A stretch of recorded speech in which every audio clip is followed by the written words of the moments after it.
बिस्मिल्लाहिर्रहमानिर्रहीम। अस्सलाम वालेकुम। ईरान ने इसराइल के प्राइम मिनिस्टर पर अटैक कर दिया है और इसके साथ साथ उन्होंने इसराइल के एयर चीफ पर भी अटैक कर दिया है। और इस सूरत हाल में उन्होंने बताया है कि हमने खैबर शिकन बैलिस्टिक मिसाइलों से अटैक किया है। और ये इतना बड़ा सरप्राइज अटैक था कि उन्होंने कहा है कि अभी तक हमें ये नहीं पता कि नेतन्याहू या इसराइल का एयर चीफ जिंदा है या मारे गए हैं। उन्होंने कहा है कि अब हमने जो अटैक करना शुरू किया है वो गवर्नमेंट की बिल्डिंग्स, कॉम्प्लेक्स और इस सूरत हाल में उनकी फौज के हेडक्वार्टर्स और तमाम चीज़ों पर अटैक करना शुरू कर दिया है। हमें नहीं पता कि नेतन्याहू जिंदा है, मारा गया है, क्या सूरत हाल है, लेकिन इस सूरत हाल में हमने अटैक कर दिया। ये अब तक का सबसे खतरनाक तरीन अटैक था। अब देखना ये है कि क्या इसमें नेतन्याहू मारा गया है। नहीं, देखिए, अगर तो नेतन्याहू इसमें मारा गया, आपको पता है कि अक्सरियत इस वक्त जितने बड़े बड़े ये इनके वजीर और मशीर थे, इन सबको जर्मनी भेज दिया गया था। अब इस सूरत हाल में अगर लेट से नेतन्याहू के बारे में नहीं पता कि वो जर्मनी था या नहीं, अगर वो जर्मनी नहीं था तो इसका मतलब है कि ईरान को ये बात पता थी और उन्होंने स्ट्राइक किया है। और इस सूरत हाल में अब देखना ये है कि क्या इस हमले से किसी भी लेवल पर नेतन्याहू को कोई नुकसान पहुंचा है या नहीं। आप जो मर्जी कहें, लेकिन अब ईरान ने कंट्रोल में नहीं रहना और ईरान में इन सब को मारने की जो मुहिम शुरू हुई है वो आखिरी दम तक जाएगी। अब जरूरत हाल ये है कि ईरान ने अटैक तो कर दिया है, लेकिन उसके बाद अब जो असल मसला आया है, सऊदी ऑफिशियल्स ने लाइव टीवी पर आकर कहा है कि हालात इतने ज़्यादा ख़राब हो गए हैं, इतने ज़्यादा ख़राब हो गए कि हम हैरान हैं कि अमेरिका ने हमारी मिलिट्री बेसिस इस्तेमाल किए हैं और हमें तनहा छोड़कर चले गए और जाकर इजराइल का दिफा करना शुरू कर दिया है। और यहाँ तक उन्होंने कहा है कि यानी अरब ममालिक को उन्होंने छोड़ दिया है, डिफेंस उठाकर ले गए और हम लोग यहाँ पर अमेरिका के फौजी अड्डे रखे हुए थे ताकि हमारी हिफाजत हो। हमें छोड़कर वो जाकर इजराइल की मदद करना शुरू कर दी है। बजाय कि वो हमें मदद करें, वो इस वक्त इजराइल की मदद कर रहा है और उसको बचा रहा है, और उसकी वजह से आज हमारे मुल्कों में आग लगी है। देखिए, सऊदी अरब पर अटैक हो गया, बड़ा तबाहकुन अटैक था और बहुत ही ज्यादा तबाहकुन है। पूरी ऑयल रिफाइनरी उन्होंने उड़ा दी है, ड्रोन्स नहीं रुक पा रहे, अमेरिका भागना चाहता है यहाँ पर। सऊदी अरब की सूरत हाल बुरी है, दुबई यूएई के ऊपर अटैक हो रहे हैं, कतर पर अटैक हो रहा है। इस सूरत हाल में आप अंदाजा करें, जो अटैक इस वक्त बहरीन में हो रहा है, जो अमेरिका के फौजी अड्डों पर हो रहा है, आप उसका तसव्वुर नहीं कर सकते। बरतानिया के फौजी अड्डों पर भी इन्होंने अटैक कर दिया है। तो उन्होंने कहा है कि अब हमने किसी को नहीं छोड़ना, अब कोई किसी गलत फहमी में ना रहे कि हम छोड़ेंगे। और दूसरा जो सबसे खतरनाक मरहला हुआ है, तेल की कीमतें आसमान पर जाना शुरू हो गई हैं। आपको पता है कि सबसे ज्यादा भयानक मामला क्या है? सबसे ज्यादा भयानक सूरत हाल ये पैदा हुई है कि पेंटागन ने, अमरीकी फौज ने कांग्रेस को कहा है कि डोनाल्ड ट्रंप झूठ बोल रहा है। यानी पूरी पार्लियामेंट को कहा है ईरान हम पर अटैक नहीं करने वाला था, कोई अटैक नहीं करने वाला था। जो डोनाल्ड ट्रंप ने कहा है कि जी वो अटैक करने वाला था, इसीलिए मैंने अटैक किया, ये सब बिल्कुल झूठ है। और अब आप सोचें कि इसको कहते हैं कि बस के नीचे दे देना। यानी ट्रंप को मुकम्मल तौर पर फौज ने कह दिया है कि ये झूठा था, हमने इसको मना भी किया था लेकिन इसने अटैक किया। अब वो जर्नैल सारे खड़े हो गए हैं कि भाई हमने अटैक नहीं करना था। अब आप बताएं कि इस सूरत हाल में क्या मामला है। तो नेतन्याहू का कुछ नहीं पता कि वो जिंदा है, मारा गया है, क्या सूरत हाल है, लेकिन ये देखने वाला मामला होगा कि इसके बाद की सूरत हाल क्या है। देखिए, सबसे बड़ा मसला ये है कि नेतन्याहू के घर पर जो अटैक हुआ है, जिस जगह पर अटैक हुआ है, क्या वो वहां पर मौजूद था या नहीं। इन्होंने किसी सूरत नहीं छोड़ना। अब अगली सूरत हाल ये है कि ईरान ने हर तरह से जो बीच में आ रहा है उसको रगड़ी जा रहे हैं। देखिए, चाइना यहाँ पर क्या चाहता है, चाइना एक चीज चाह रहा है, चाहे वो ओपनली इसका इजहार करें या ना करें। आपको पता है चाइना क्या चाहता है? चाइना ये चाह रहा है कि ये अटैक करते रहे गल्फ कंट्रीज पर, यानी ईरान करता रहे, और गल्फ कंट्रीज की जो सिक्योरिटी है वो अमेरिका के हवाले से। अब तो सब कुछ बेनकाब हो गया ना कि अमेरिका हैंडल नहीं कर सकता सिक्योरिटी, ना ड्रोन रोके जा रहे हैं, ना डिफेंस सिस्टम, और अमेरिका की वजह से ही जंग आई है। तो चाइना इस सूरत हाल में चाहता है कि ईरान यहाँ पर अटैक करता रहे, मारता रहे इन सबको, यानी अमेरिका के फौजी अड्डे और ये वो, ताकि जब ये जंग खत्म हो तो उसके बाद ये सारे ये कहें कि अमेरिका तो हमारी हिफाजत नहीं कर सकता, अमेरिका तो इसराइल को बचाने के लिए है, तो वो उसको भी नहीं बचा पा रहा, ना हमें बचा पा रहा, उसकी वजह से हम तबाही का शिकार है, तो हमें अमेरिका से जान छुड़ानी होगी।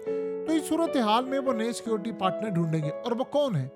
वो इसराइल नहीं हो सकता, वो अमेरिका नहीं हो सकता। आपको याद है पहले भी कतर पर जब इसराइल ने हमला किया था तो अमेरिका ने नहीं बचाया। तो उनको ऐसे लोग चाहिए, ऐसे सिक्योरिटी पार्टनर चाहिए कि वो जो इन हमलों को रोक सके।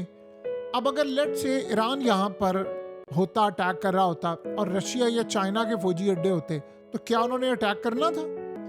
आप देखे ना, हमसाये तो आप बदल नहीं सकते। ईरान ने सारी जिंदगी यहाँ पर रहना है, सऊदी अरब, यूएई ने, कतर ने, बहरीन ने, ओमान ने, इन सब ने यहाँ पर रहना है। अमेरिका हजारों किलोमीटर दूर है।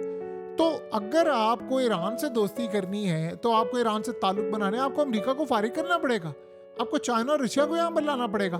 तो वो दोनों यही चाहते हैं कि ये इन पर अटैक होता रहे। देखिए इतनी एक्यूरेसी के साथ चाइना और रशिया की मदद के बगैर अटैक नहीं हो सकता। अब नेतन्याहू के घर पर अटैक हुआ है, आप बताइए कि उसके बाद ईरान ने जो तबाही मचाई है वो क्या सूरत हाल है, कितनी तबाहकुन सूरत हाल है। ईरान के सुप्रीम लीडर के कत्ल का उन्होंने बदला लेने के लिए सारा मामला किया है। आप जो मर्जी कर लें, ट्रंप ये जंग नहीं जीत सकता। ये सारे अरब ममालिक की इकोनॉमी की धज्जियां उड़ गई हैं। आप बताएं कौन आएगा यहाँ पर? लोग फंसे हुए हैं, फ्लाइट्स कैंसिल हैं, कोई जा नहीं पा रहा, कौन आएगा यहाँ पर? आप बताइए ना कि सूरत हाल के अंदर कोई आ सकता है? एयरपोर्ट पर सारे फंसे हुए हैं, होटल्स में कोई जाने को तैयार नहीं, खौफ में वो सारी जी रहे हैं। तो बताएं कि सारी सूरत हाल के अंदर क्या करें? आपको पता है जो बिलियनर्स हैं वो ये गल्फ कंट्रीज में बड़े बड़े होटल्स में नहीं जा रहे, क्योंकि वहां पर अमेरिकन या इजराइल या दूसरे या कोई और नेशनैलिटी के लोग बड़े रहते हैं। तो वो उनको खतरा है कि हम यहाँ पर रहेंगे तो क्या होगा, तो वो सारे छोटे छोटे होटलों में जाना चाहते हैं। यानी बिलियनर्स फंस गए हैं और वो चार्टर तैयारे लेकर यहाँ से निकलना चाहते हैं। कोई कैसे निकलना चाहता है? ये इतनी तबाहकुन सूरत हाल है कि लोग फंस गए हैं सारे। और ऊपर से अब सऊदी अरब पर भी अटैक हो गया, उसकी ऑयल रिफाइनरी पर अटैक हो गया है, तेल की कीमतें ऊपर जा रही हैं। यानी आप अगर हम इस सूरत हाल को देखें तो कोई ऐसी चीज हमें नजर नहीं आ रही जो तबाहकुन ना हो। मुकम्मल तौर पर इस वक्त बेजारी का माहौल है। और लेट से अगर ये नेतन्याहू मारा जाता है और ये कंफर्म हो जाता है, तो आप समझ लीजिए ईरान का सबसे बड़ा काम है। और ईरान देखिए वो नहीं छोड़ने वाला, वो नहीं छोड़ेगा किसी को। वो बच भी जाता तो उन्होंने नहीं छोड़ना। जो इसराइल का वो हाल करें, जो अरब ममालिक का वो हाल करें। अब ये सारे अरब ममालिक अगर सोच रहे हैं गल्फ कंट्रीज के वो ईरान को रिटेलिएट करेंगे, ईरान उन सबकी इकोनॉमी की धज्जियां उड़ा देगा। आप देखिए स्टॉक मार्केट सबने बंद कर दी है, ट्रेडिंग हाल्ट हो गई है, किसी को नहीं समझ आ रही कि हमने अगला मरहला क्या करना है, कहाँ से क्या चीज़ उठानी है। इस वक्त हालात काफ़ी ज़्यादा खतरनाक हैं। और अमेरिका के साथ जो होगा आप उसका देखिएगा हशर नशर क्या होता है। अमेरिका पर अभी तो इकोनॉमिक चीज़ें आएंगी। अब इन ममालिक को एक बात समझ आ गई है कि हमें जान छुड़ानी है, हमें हर सूरत अमेरिका से जान छुड़ानी है, क्योंकि अमेरिका पर रिलायबल पार्टनर नहीं। यही ईरान चाहता था, यही रशिया चाहता था, यही चाइना चाहते थे कि सारे रिलायबल पार्टनर जो हैं वो अमेरिका की बजाय यहाँ पर करें। देखिए एक बात तो इस्टेब्लिश हो गई है ना, इन ममालिक की आपस की कोई लड़ाई नहीं थी ईरान से, लेकिन इनके फौजी अड्डे इस्तेमाल हुए और अब अमेरिका बचा भी नहीं पा रहा। असल में यहाँ पर फौजी अड्डे अमेरिका को इसलिए दिए थे कि आप हमारी हिफाजत करें, ना अमेरिका अपनी हिफाजत कर पा रहा है। जंग अमेरिका की, लड़ाई यहाँ पर हो रही है, इन ममालिक सारे में लड़ाई हो रही है और वो कह रहे हैं कि हम क्या करें। तो हम अगर इस सूरत हाल को देखें तो काफ़ी ज़्यादा परेशान कुन सूरत हाल है। सऊदी अरब अपसेट है और बहरीन, उनको समझ ही नहीं आ पा रही हमारे साथ हो क्या रहा है। आपको पता है फ्लाइट्स के ऊपर ये इंतजार करते हैं, इनकी एयरलाइंस काम करती हैं, सारी एयरलाइंस इस वक्त बिल्कुल रुकी पड़ी है, ना कोई फ्लाइट्स आ रही, इकोनॉमी की धज्जियां उड़ रही हैं। और जो टूरिज्म पर इम्पैक्ट पड़ रहा है उसका आप तसव्वुर नहीं कर सकते। ये कब तक लोग आएंगे ही नहीं यहाँ पर। देखिए कई करोड़ लोग आते हैं सालाना विजिट करने के लिए, सालाना, और वहाँ पर बड़ी बड़ी कंपनीज के हेडक्वार्टर्स हैं। तो वो ये कह रहे हैं हम तो अमेरिका की वजह से तबाह हो गए। ये पहली मर्तबा सूरत हाल है कि सबको अंदाजा हो गया है कि अमेरिका के फौजी अड्डे सिर्फ इजराइल की मदद के लिए अब ओपनली आ गई है ना बात, सऊदी अरब के ऑफिशियल्स ने ओपनली बात कर दी है ना। तो अब हालात ये हैं कि ये तो सब चीज़ें तबाह होंगी।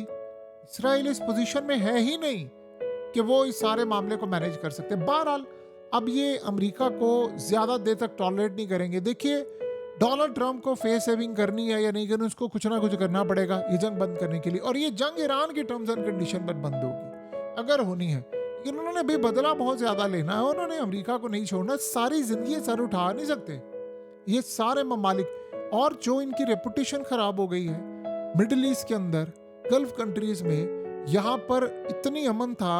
यानी आप चीज़ें देखें कि रात के 2 बजे तक कोई औरत भी जा रही है, इसको कोई हाथ नहीं लगा सकता। तो यहाँ इस जैसे मुल्क में अमेरिका ने अपनी जंग यहाँ पर लेकर आ गया है और इतनी तबाही हो गई है कि जिसका तसव्वुर भी नहीं कर सकते। असल में किसी ने ईरान का ये रिस्पॉन्स एक्सपेक्ट ही नहीं किया, सोचा ही नहीं था कि कभी इस तरह का ईरान जवाब देगा, और सोचे थे लीडर को मार दिया, कहानी खत्म।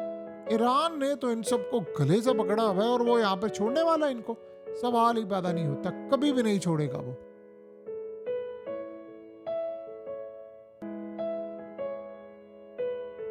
हकीकत टीवी को सब्सक्राइब करना मत भूलें, वीडियो को लाइक करें, शेयर करें और कमेंट सेक्शन में अपनी राय का इजहार ज़रूर करें।